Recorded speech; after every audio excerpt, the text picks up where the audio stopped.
৫ ওয়াক্ত নামাজ কালাম পড়ে এরপরেও জাহান্নামে যাবে যারা, তারা হলো 17 শ্রেণীর লোক। আমরা এক নজরে আবারও বলে দিচ্ছি, হারাম খাদ্য যে গ্রহণ করে, 1, 2 আত্মীয়তার সম্পর্ক ছিন্ন করে যে, নাম্বার 3 প্রতিবেশীকে যে কষ্ট দেয়, নাম্বার 4 মা বাবার অবাধ্য সন্তান, মা বাবার কথা শোনে না সে, নাম্বার 5 উগ্র মেজাজি, টেড়া, গোয়ার, সবাইকে দমায় রাখে, এই টাইপের লোক।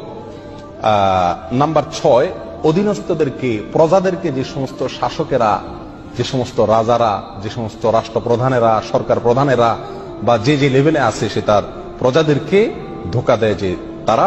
নাম্বার 7 অন্যের সম্পদকে অন্যায়ভাবে আত্মসাৎকারী ব্যক্তি। নাম্বার 8 উপকার করে কারোর খোঁটা দেয় যে ব্যক্তি, সে জান্নাতে যাবে না। নাম্বার 9 চগলখোর ব্যক্তি জান্নাতে যাবে না, মানুষের পিছনে কথা লাগায় বেড়ায় একজনের আরেকজনের কাছে। নাম্বার 10 অন্যকে নিজের পিতা হিসাবে, নিজের বাবাকে না বলে, পরিচয় না দিয়ে অন্যকে নিজের বাবা হিসাবে, পিতা হিসাবে পরিচয় দেয় যে ব্যক্তি, সে। নাম্বার 11 গর্ব এবং অহংকার করে যে ব্যক্তি, যার মনের ভিতরে অহংকার আছে, সে জান্নাতে প্রবেশ করবে না।